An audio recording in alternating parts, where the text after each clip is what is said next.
ഇന്ത്യക്കു വേണ്ടി ടി20യിൽ opening റോളിലേക്ക് promote ചെയ്യപ്പെട്ടതിനു ശേഷം ഗംഭീര പ്രകടനമാണ് മലയാളി വിക്കറ്റ് കീപ്പർ സഞ്ജു സാംസൺ കാഴ്ചവെച്ചിട്ടുള്ളത്. ഈ ഫോർമാറ്റിൽ ടീമിന്റെ ഫസ്റ്റ് ചോയ്സ് വിക്കറ്റ് കീപ്പർ സ്ഥാനം മാത്രമല്ല, ഓപ്പണിംഗ് റോളും അദ്ദേഹം ഏറെക്കുറെ ഭദ്രമാക്കുകയും ചെയ്തിട്ടുണ്ട്.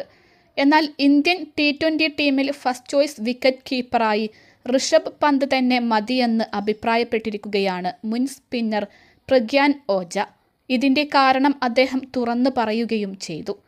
ബംഗ്ലാദേശ്, സൗത്ത് ആഫ്രിക്ക എന്നിവർക്കെതിരെ നാട്ടിലും പുറത്തുമായി നടന്നിട്ടുള്ള അവസാനത്തെ 2 ടി20 പരമ്പരകളിലാണ് സഞ്ജു ഓപ്പണറായി കളിക്കാനിറങ്ങിയത്. ഋഷഭിന്റെയും സ്ഥിരം ഓപ്പണിംഗ് ജോഡികളുടെയും അഭാവമാണ് അദ്ദേഹത്തിന് ഈ റോളിലേക്ക് വഴി തുറന്നത്. സഞ്ജു അത് നന്നായി മുതലാക്കുകയും ചെയ്തു.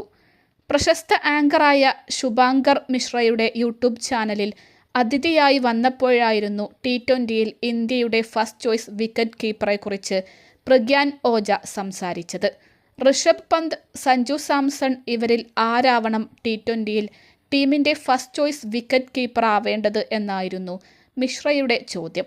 അല്പമൊന്ന് ആലോചിച്ചതിന് ശേഷമായിരുന്നു ഇതിനോടുള്ള ഓജയുടെ മറുപടി. ടി20 ഫോർമാറ്റിലെ ബാറ്റിങ്ങിനെ കുറിച്ചല്ല ഞാൻ സംസാരിക്കുന്നത്.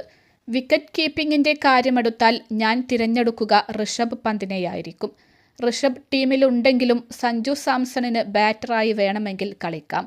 വിക്കറ്റ് കീപ്പർ റോളിലേക്ക് ടി20യിൽ ഞാൻ ആദ്യം തിരഞ്ഞെടുക്കുക ഋഷഭിനെയായിരിക്കും.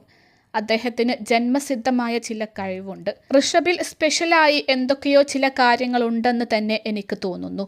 ഇതിനെ എക്സ് ഫാക്ടർ എന്ന് വിളിക്കാമെന്നും ഓജ കൂട്ടിച്ചേർത്തു. ഋഷഭ് പന്തിന്റെ ടി20 കരിയർ എടുത്താൽ ടെസ്റ്റിലേതുപോലെയൊരു ഇമ്പാക്റ്റ് ബാറ്റിങ്ങിൽ ഉണ്ടാക്കാനായിട്ടില്ലെന്ന് കാണാം. ടി20യിൽ ശരാശരി പ്രകടനം മാത്രമേ അദ്ദേഹത്തിന് ഇതുവരെ കാഴ്ചവെക്കാനായിട്ടുള്ളൂ. ഓപ്പണറായും വൺ ഡൗണായും മധ്യനിരയിലുമെല്ലാം ഋഷഭ് ബാറ്റ് ചെയ്തു കഴിഞ്ഞു. പക്ഷേ അദ്ദേഹത്തിന്റെ റെക്കോർഡ് അത്ര സന്തോഷിക്കാൻ വക നൽകുന്നതല്ല. 76 ടി20കളിലായി 66 ഇന്നിംഗ്സുകളിൽ ഋഷഭ് ഇതിനകം കളിച്ചു കഴിഞ്ഞു. ഇവയിൽ നിന്നും 23.25 എന്ന മോശം ശരാശരിയിൽ 127.26 സ്ട്രൈക്ക് റേറ്റിൽ 1209 റൺസാണ് അദ്ദേഹത്തിന് നേടാനായത്.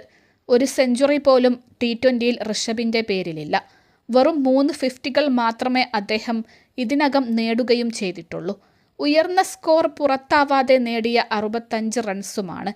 ഇന്ത്യ കിരീടം ചൂടിയ കഴിഞ്ഞ ടി20 ലോകകപ്പിലെ മുഴുവൻ മത്സരങ്ങളിലും ഋഷഭിനെ വൺ ഡൗണായി ഇന്ത്യ പരീക്ഷിച്ചിരുന്നു. ടൂർണമെന്റിന് മുന്നോടിയായുള്ള സന്നാഹത്തിലെ ഏക 50യാണ് താരത്തിന് പ്ലസ് പോയിന്റ് ആയത്. പക്ഷേ ടി20 ലോകകപ്പിൽ ഫൈനലിലുൾപ്പെടെ ഫ്ലോപ്പായി മാറിയ ഋഷഭിന് ഒരു 50 പോലും കുറിക്കാൻ സാധിച്ചതുമില്ല. സഞ്ജു സാംസൺ ഇന്ത്യൻ ടീമിന്റെ ഭാഗമായിരുന്നെങ്കിലും എല്ലാ കളിയിലും ബെഞ്ചിലായിരുന്നു സ്ഥാനം.